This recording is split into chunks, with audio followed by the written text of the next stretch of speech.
freedom pass from hand to yearning hand, and the vision of our fathers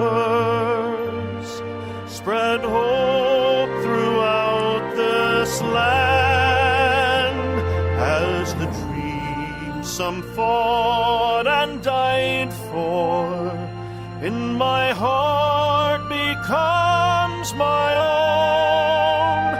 I will strive to keep her promise, America,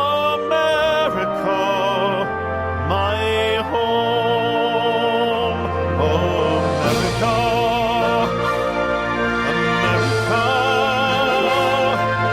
may God bless America, and freedom reign across America, my home.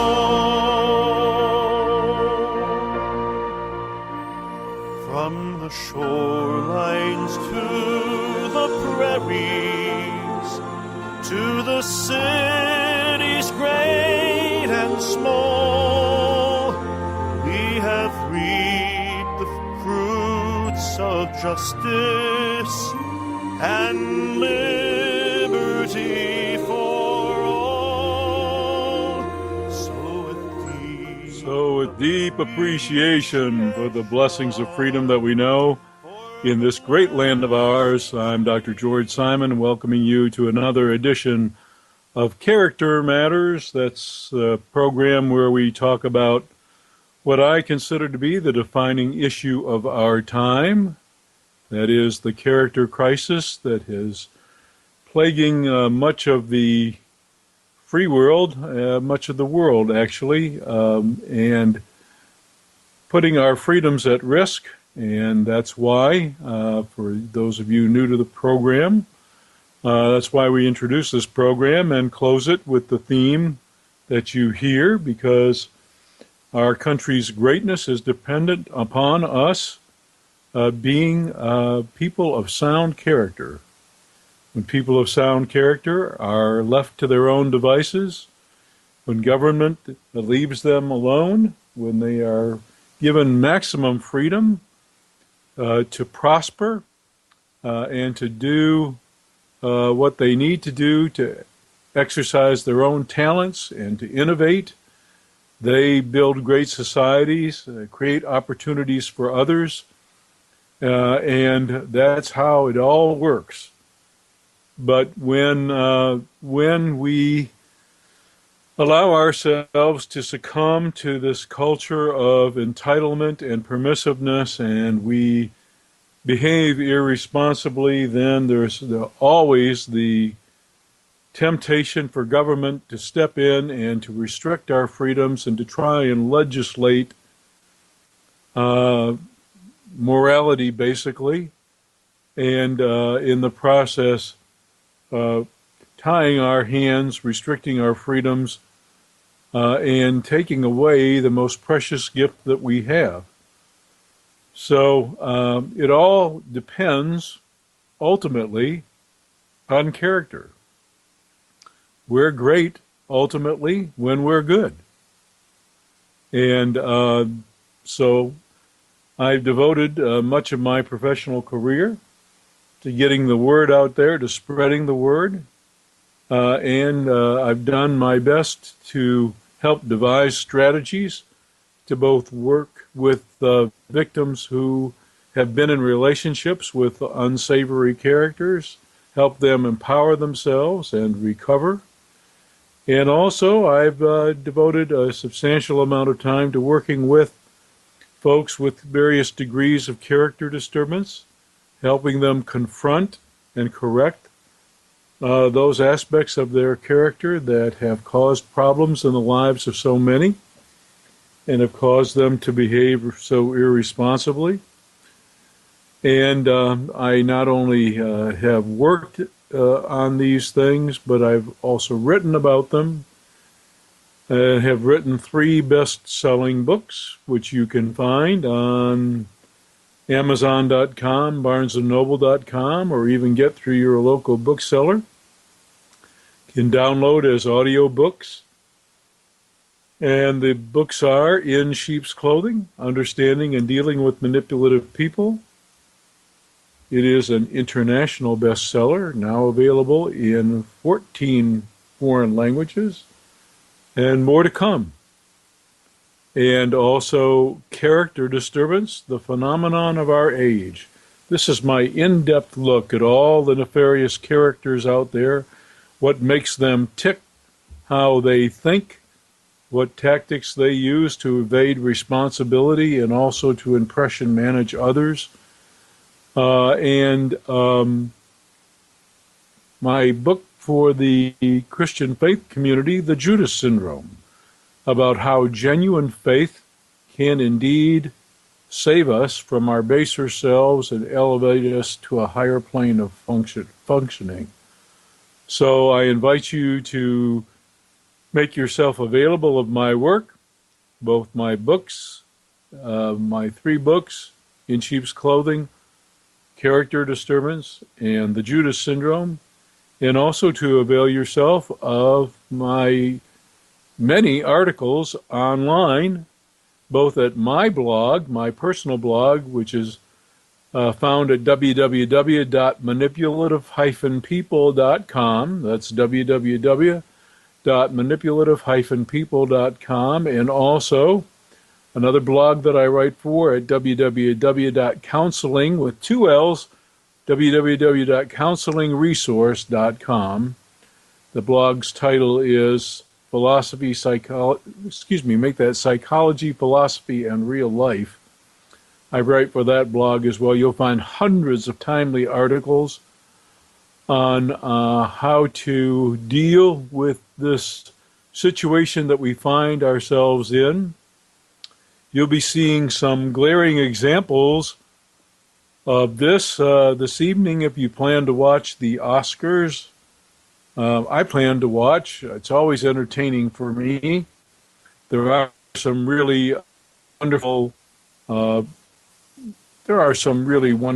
movies out there that send some pretty potent and powerfully good messages to us. But there is also this culture, this vain culture, this egocentric culture of narcissism that is on parade this evening, and you'll see a lot of folks indulging in a lot of self-adulation, and it's always something to behold.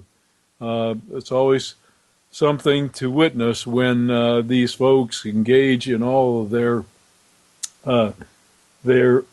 trumped up self-adulation. And of course, you know, the old theories of vain and grandiose folks were based in the notion that underneath all of this pomp and circumstance, underneath all the braggadocio, and underneath all the self-serving and grandiose, self-important self-presentation of these folks, lied a lot of insecurity, fear, and anxiety, low self-esteem, stuff like that. Well, I'm here to tell you folks, you won't see any of that on display tonight. What you're going to see, if you are watching this grand parade of vanity, what you'll see are a bunch of folks who really do think that they're all that, and who are out to tell themselves that and tell you that as well. And to engage in an awful lot of self-glorification. And some of it will be a little bit sickening, at least I hope. Some of it will be a little bit revolting, but that's what you'll see. And so it's always quite a show, and I'll be watching myself just to see the endless parade. You never really know what's going to happen. You never really know who will make such an ostentatious display that you just can't imagine how over the top some of this self-glorification can be. But we're likely to witness plenty of it tonight, and it's just a further testament to the culture of our times, what many folks have called the culture of narcissism. This is the culture of self-centeredness, self-indulgence, self-glorification, and we'll see it on parade tonight. I invite you to join the discussion. If you wish, it's going to be another open forum night. I will be talking about the new series of articles that I've posted, the introductory article for on the blog. I will be talking about that tonight. But I ask you, if you have a contribution you want to make, or you just have a question to ask, this is a great opportunity for folks. I get hundreds of emails every week from folks. I do my best to answer them all. I'm only a few days behind now. I have been weeks behind in answering all my emails, but I'm only days behind now. But I will get to everybody, I promise. I will respond. But this is a great opportunity if you have a question or a comment, or if you just want to say your own piece about any of the concerns that we talk about on this program. Give us a call at 718-717-8296. That's 718-717-8296. I'm happy to take your call, give you this forum to air your grievances, to talk about a situation with which you're familiar, to seek some advice. If you want to seek some advice, maybe share an experience or two. I always love it when folks call in, and especially when they have a story to tell about how any of the articles that I've written or how any of my books have helped them deal with certain circumstances in their lives. I'm also going to talk a little bit tonight about this whole phenomenon of character disturbance, what it is and what causes it, because we will see so much of it on display tonight for those of you who will be watching the Academy Awards. This culture of narcissism that we have, this culture of entitlement that we have, is deadly to character formation in so many ways. As I've written about in a series of articles on both the www.manipulative-people.com blog and the counselingresource.com blog, I've written several articles on how socialization is a process. Character formation is a process, that all-important process by which we learn to function responsibly in a social world. You know, this whole thing that we call civilization, this is really a blip in the timeline of history. It's a very brief period in the timeline of human development.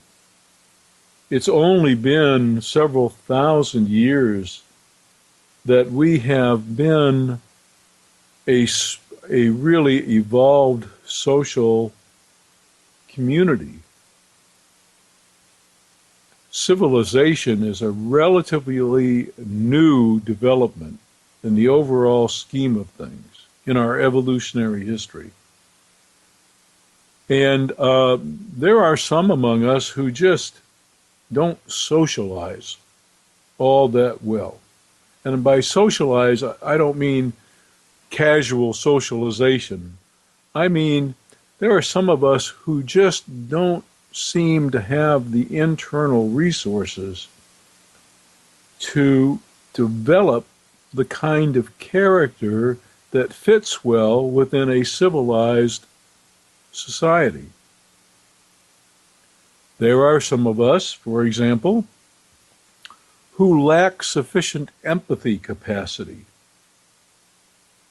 to socialize at all, to become socialized.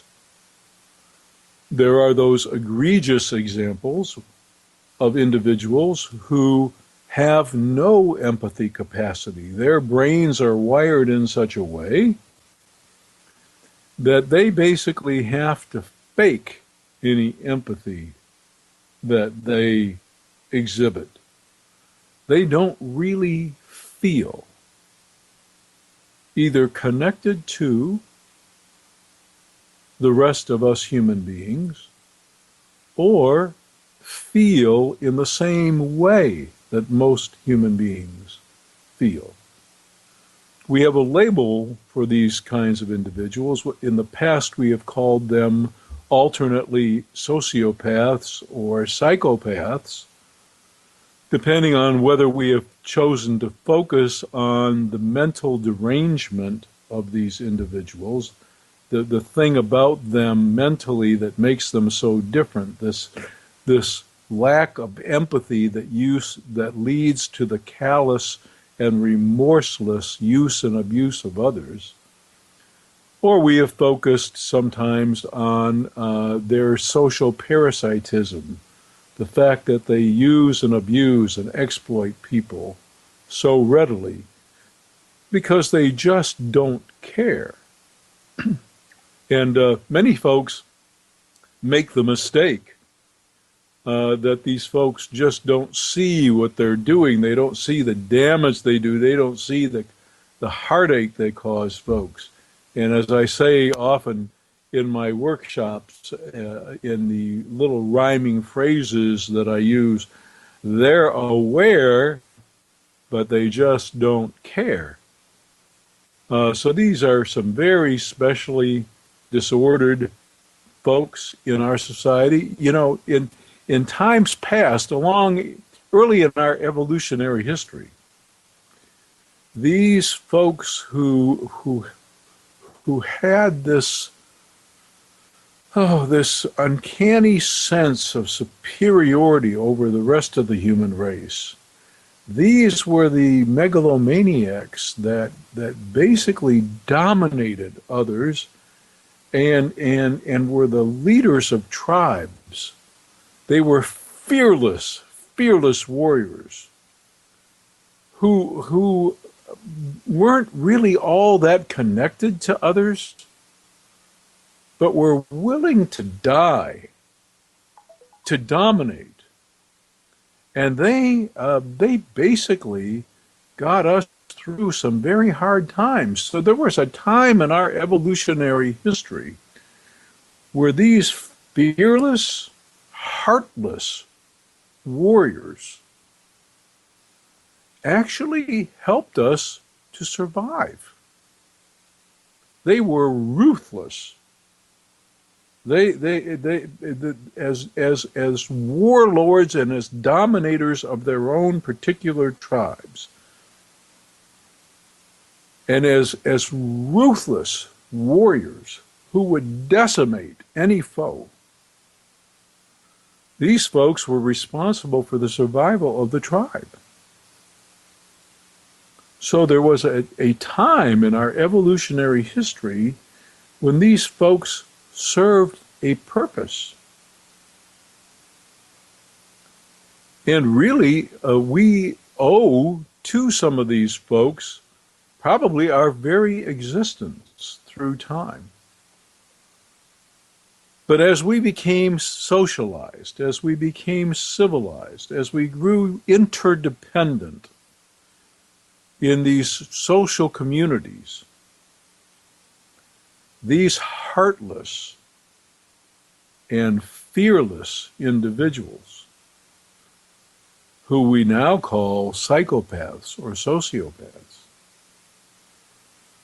these folks had no place within the social order, and they posed a threat to the social order. You see these folks now leading such extreme movements as ISIS. You see them leading these, throughout history, they have led these totalitarian regimes, such as in Nazi Germany and in communist Russia, in the Soviet Union. But they're a problem for us now. They're a problem in the social order. They don't fit. They don't serve the same noble purpose. Well, it wasn't really a noble purpose, but at least it was a utilitarian purpose that they once served. The tribe was well served by these folks. Civilized society is ill served. Now, these folks are also incredible observers of the rest of us who have these things called hang-ups, and who have these things called consciences, and who have this thing called empathy and caring for other human beings. And the deal is that that sociopaths or psychopaths, especially psychopaths, have this capacity to observe how other folks differ from them. And most of the time, they take advantage of this. Most of the time, they exploit what they consider to be the inferiority and the weaknesses of other people. These people with hang-ups and consciences that they can exploit. They love conscientious people because they use that conscientiousness against them.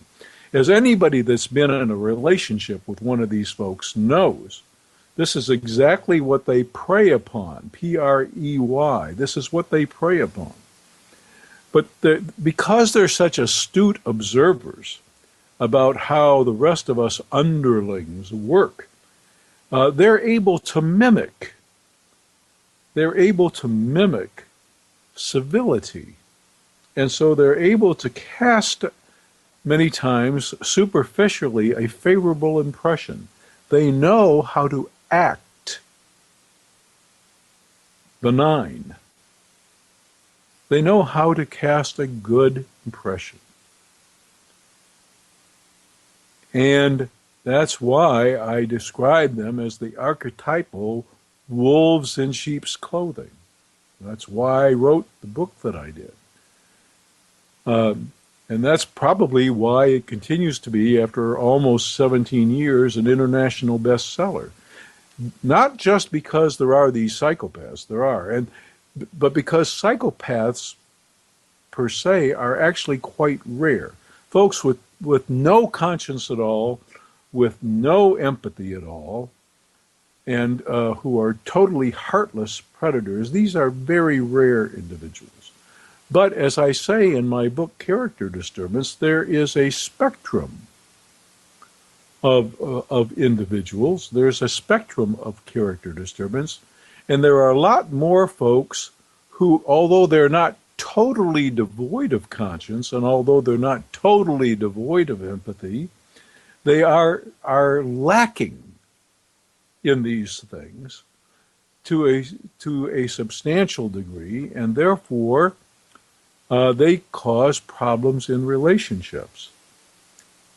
And although they might not be the ultimate manipulators that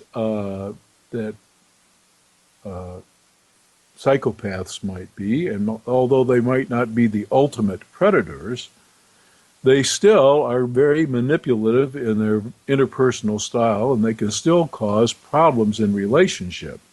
So that's why I wrote the book, because there are a lot of these folks that, although they don't quite fit the label of psychopath, they are still fairly character impaired, and they are still toxic to relationships, as all too many people have found out the hard way.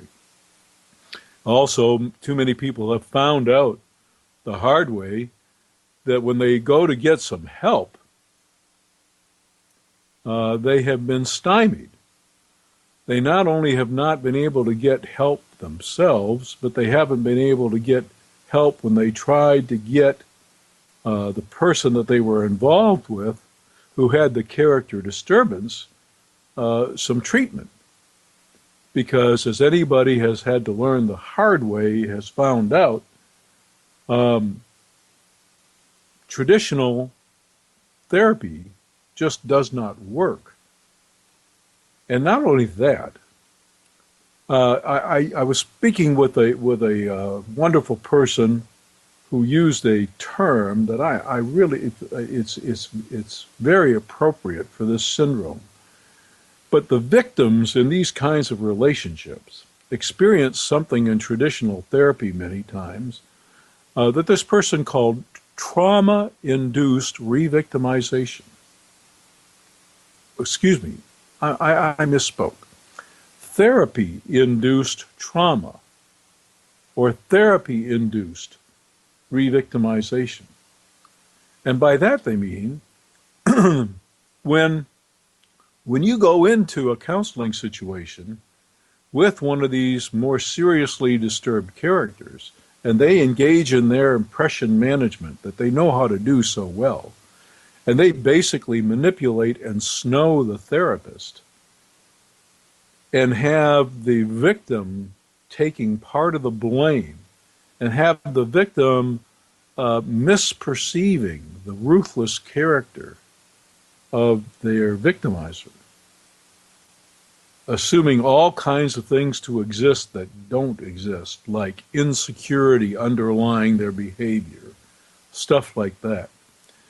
Then the person seeking help is re-victimized, is traumatized by the therapy situation itself, because they will hang on in this abusive, manipulative relationship, and they will try all the things suggested, only to have their ordeal prolonged and only to be victimized again in the future by the con man or con woman in this relationship, who is only out to do them in. Many times this involves such things as serial cheating, where they've been played once, and then both the therapist and the manipulator conspire. The therapist unwittingly conspiring, because the therapist is unfortunately married to their traditional perspectives, and they don't get it right with respect to how conning and superficial and how seriously disordered the perpetrator is. They get conned, and they get the victim, in the abusive relationship, to buy into all sorts of notions. Meanwhile, the serial cheater is only planning their next betrayal, all the while keeping everybody else in the dark, and it only comes to light later. And I'm not here to suggest that all cheating is rooted in this kind of character disturbance. That's not what I'm saying. I'm just saying that when these kinds of personalities get into relationships, fidelity is usually not an agenda. When folks who are hardwired to exploit get into a relationship, true intimacy and fidelity, it's not an agenda for them. It may not even be within their capacity. If they're lacking in empathy, in other words, if they cannot feel like other people feel, if they have an inherent disdain for folks who are conscientious, if they style themselves as superior creatures but only want to make a good impression, then they usually enter a relationship for the purposes of exploitation.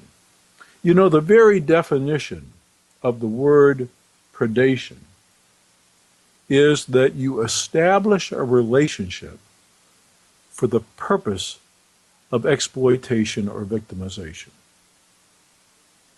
So, the unscrupulous character sees something they want. They find you attractive. They find you sexually stimulating. And their agenda is to put a notch in the belt, so to speak.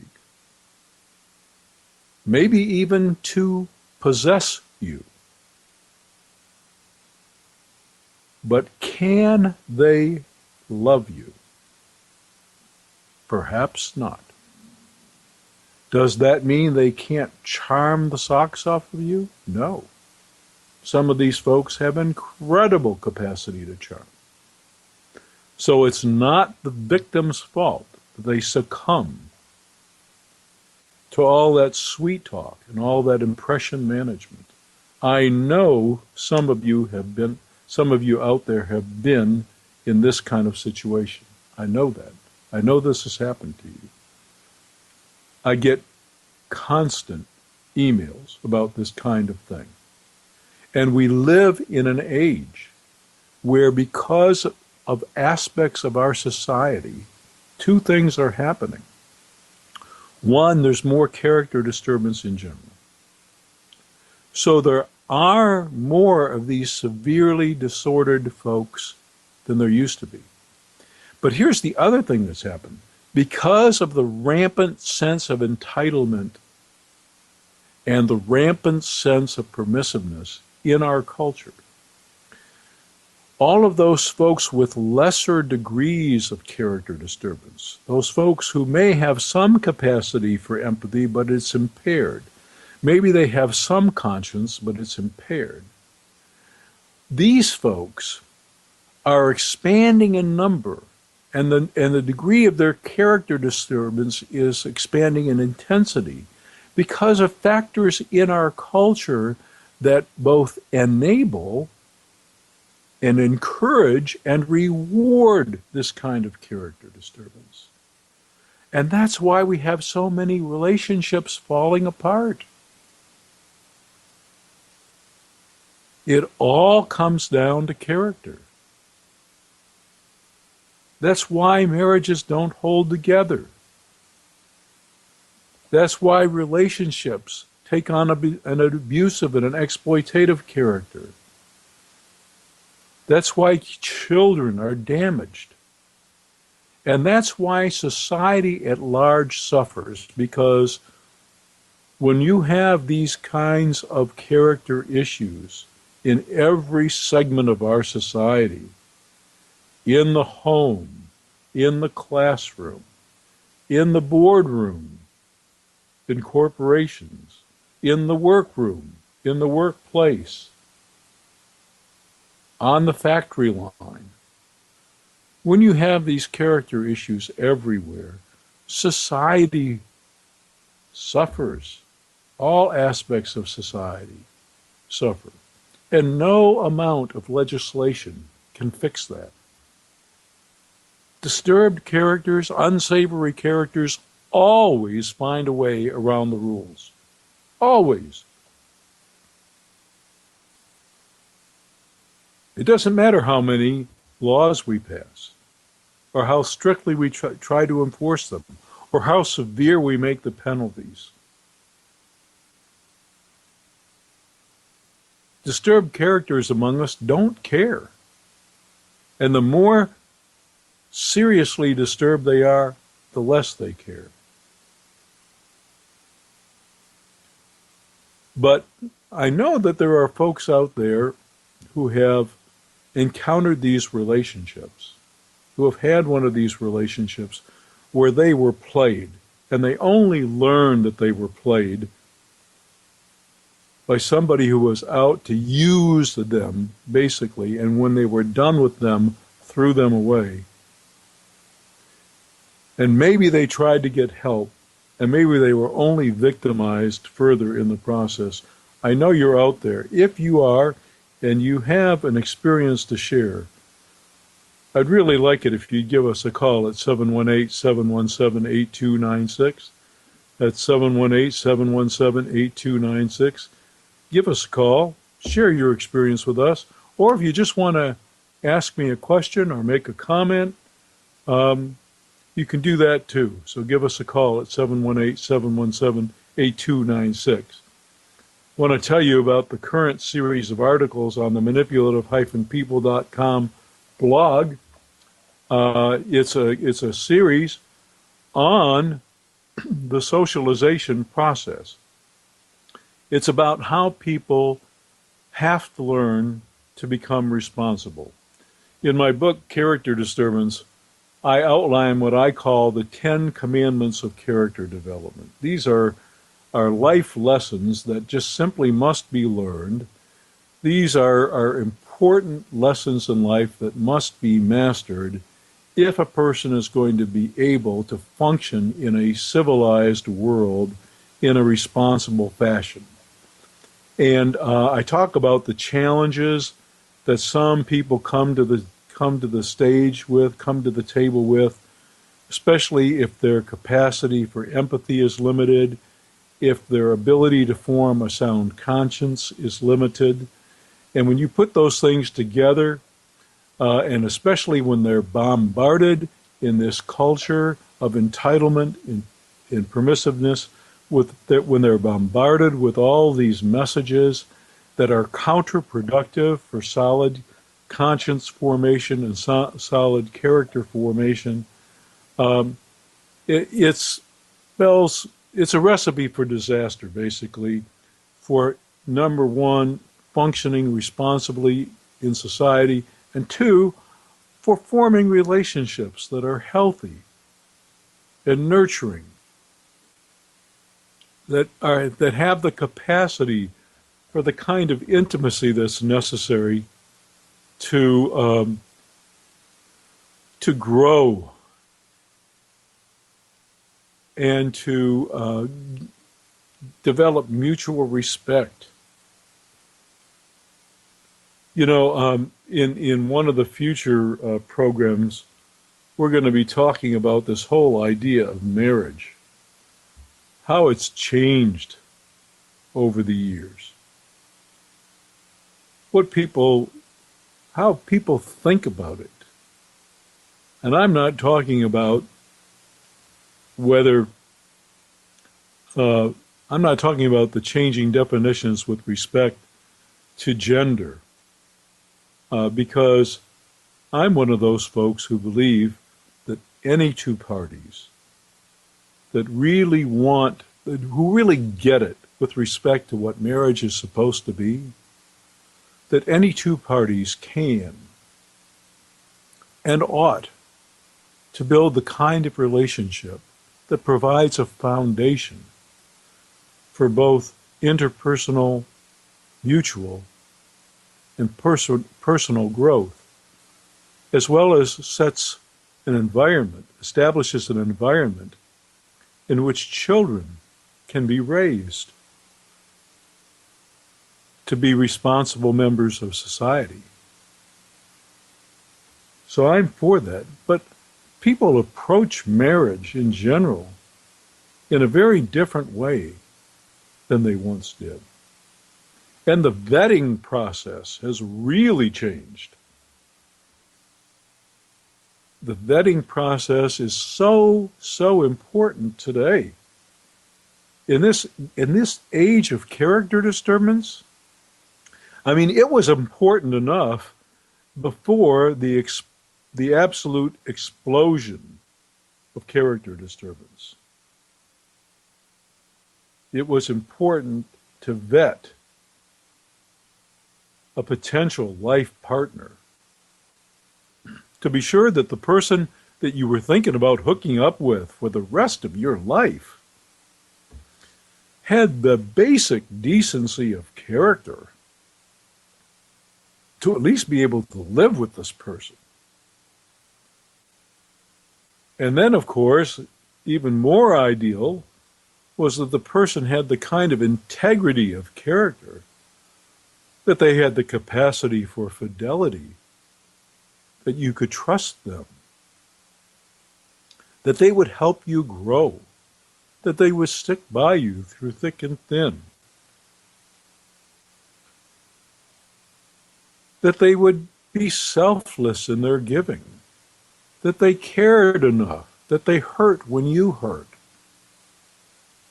that they wanted nothing more than your happiness, and they were willing to work for it. They weren't just ready to throw in the towel.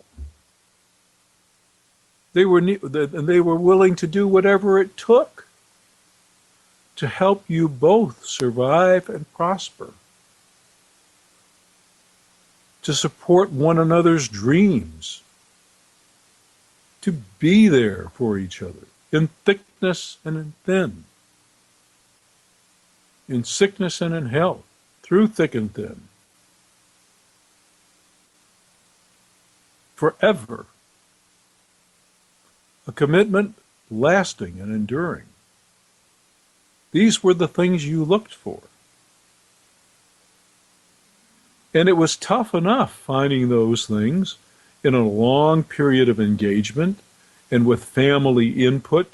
This is the way it used to work, folks, at one time, families really eyeballing folks. And of course, families being comprised of people of decent character themselves, so they could fairly and accurately assess the character of someone else and give their sons and daughters, nieces and nephews, accurate feedback about the person that they were thinking about hooking up with for the rest of their life. Is this a person that's capable of providing you with all those things that you need in a relationship? Are they conscientious enough? Do they have enough care? Are they willing to work hard enough?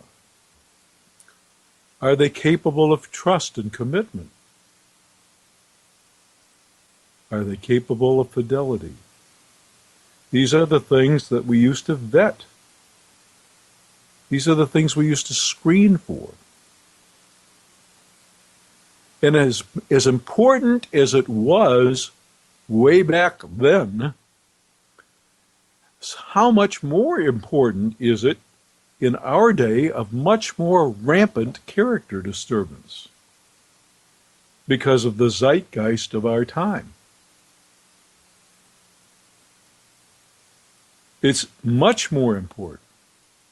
And so here we are in a time when, because of those aspects of our culture, here we are in a time where it is infinitely more important to vet a prospective life partner. Here we are in this time being so casual about who we hook up with and why we hook up. Many times in joint counseling sessions, when I would ask people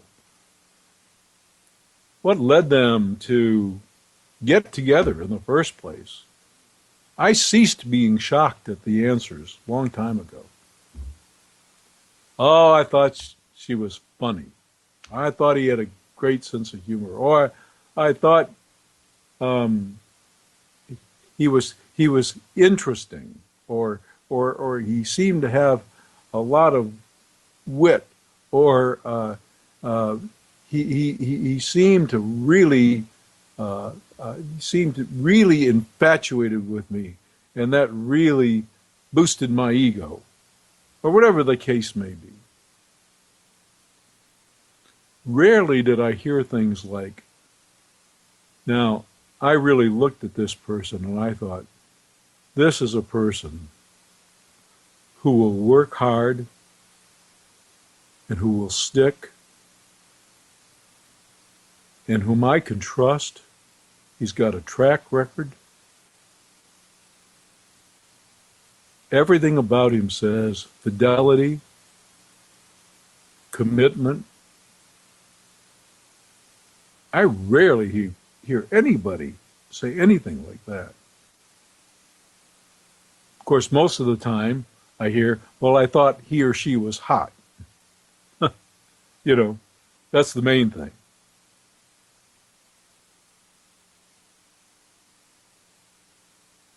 You know, what do you expect, really? I mean, you don't have to think about it for very long.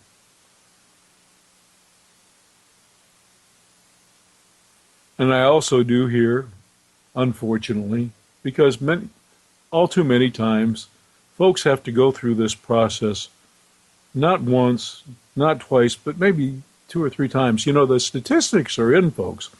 It's an amazing statistic in itself. But the fact is that people don't seem to learn from a relationship failure experience. You are twice as likely to divorce again if you've divorced the first time. Most people who divorce not just once and not just twice. The chances of a marriage succeeding actually go down.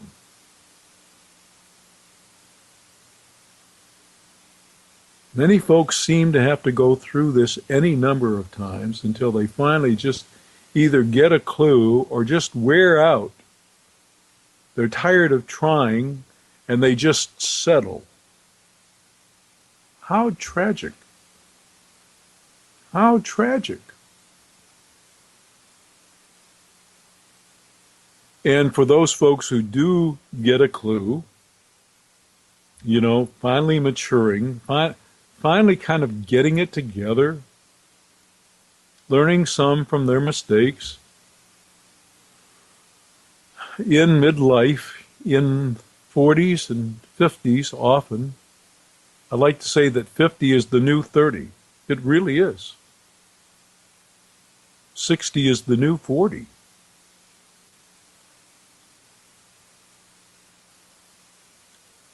Because of how poorly developed our character generally seems to be in young adulthood.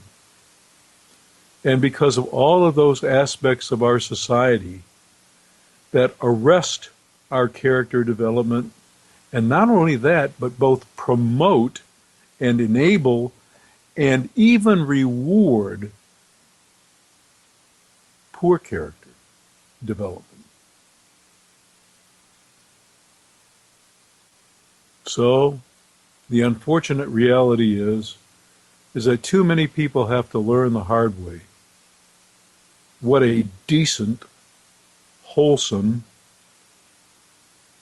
nurturing, intimate, trustworthy, committed, faithful relationship is all about. It's sad. But it's not just sad.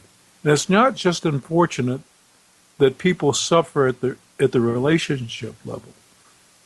Because of all this, the entire society is suffering. Every aspect of our culture, every aspect of our society suffers as a result. You know, we are not that far past the greatest economic disaster of our history. And who paid the tab? A few really unscrupulous characters,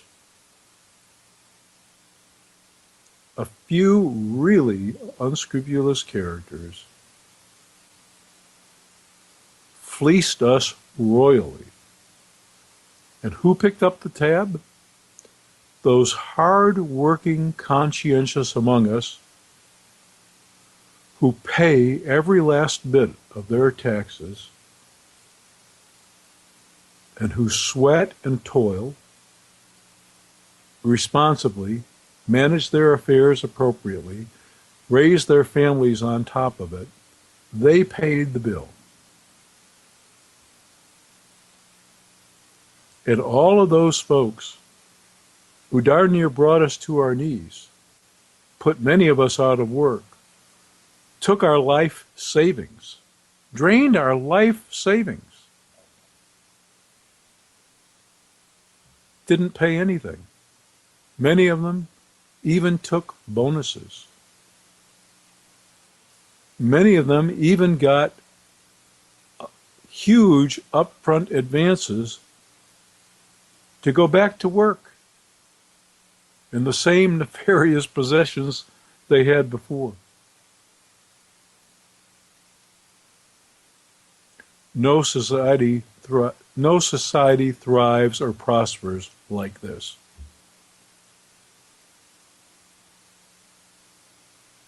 This is not the America of the post-World War II period. You know, this country has not always been great. There have been some pretty dark times in our history. Some very dark times. And that is the way it is with free societies. And this is still the freest society on earth. Thank God.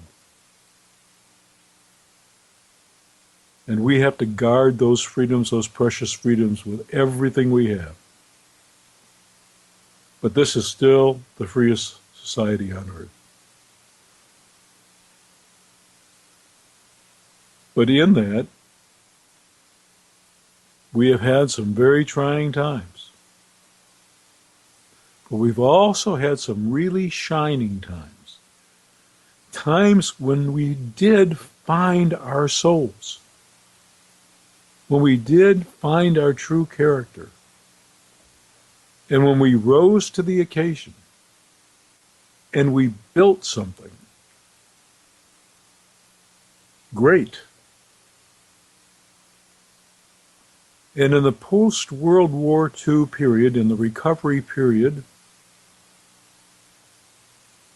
having endured what we did and having poured out blood and treasure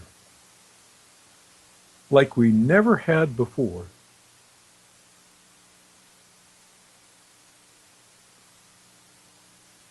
we found ourselves and we built something.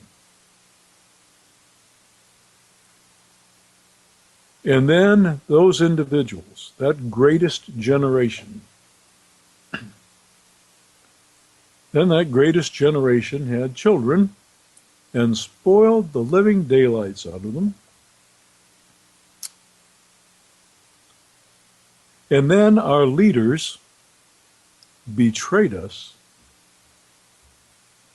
And as happens in any dysfunctional family, you know, what happens in any dysfunctional family is that the people who have the power and the responsibility abuse the power and betray the trust of the children. And the inmates take over the asylum because they're actually the most responsible functioning members, and they're not really prepared to take over because they lack the maturity and the wisdom.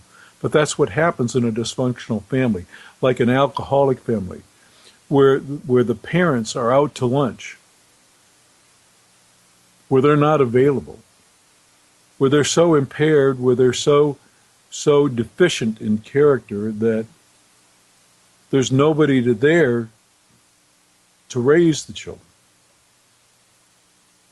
So the inmates take over. They have to try and do it themselves. Any adult child of an alcoholic will tell you this. And that's what happened to us in the 60s. The inmates took over. Our leaders and our parents betrayed us. And so, young whippersnappers that we were, and despite the fact that we were truly ignorant about a lot of things, we took over. And boy, and we we thought we had a better idea. So we started rewriting all the rules because we were betrayed. We were betrayed by those that we were told we should trust. Talk about a dysfunctional family.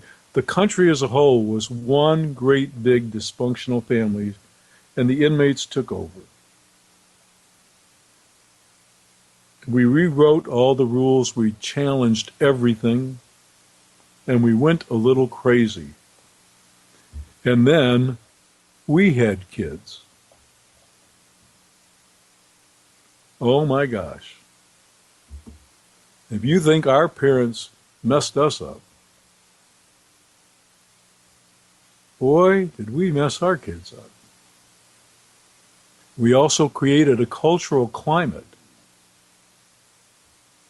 in which all the messing up we were doing was only going to be amplified.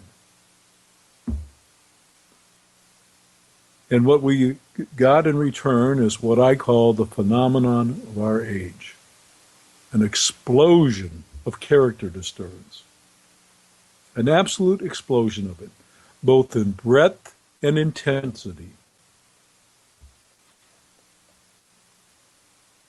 And when America lost its collective character, losing its greatness inevitably had to follow.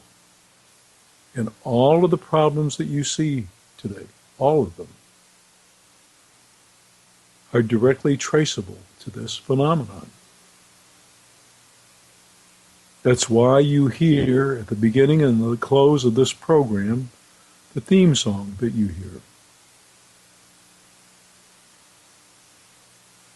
It's all about restoring the greatness of this country, and the message in the song is that this is personal.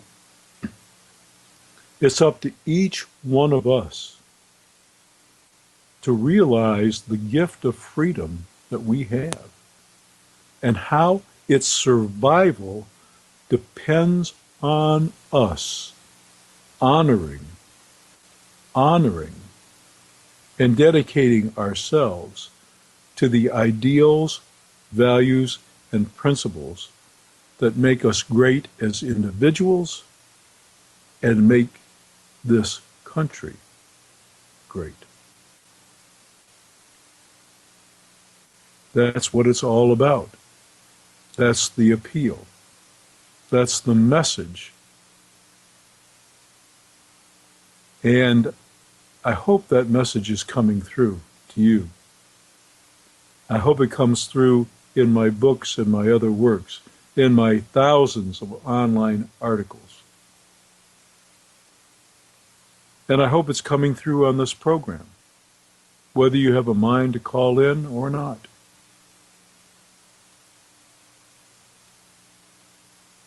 It's my great pleasure and my purpose to carry this message as long and as hard as I can. I'm going to keep doing it week after week. And I invite you to tune in. And I'll see you again next week on another edition of Character Matters. Take care. See you then.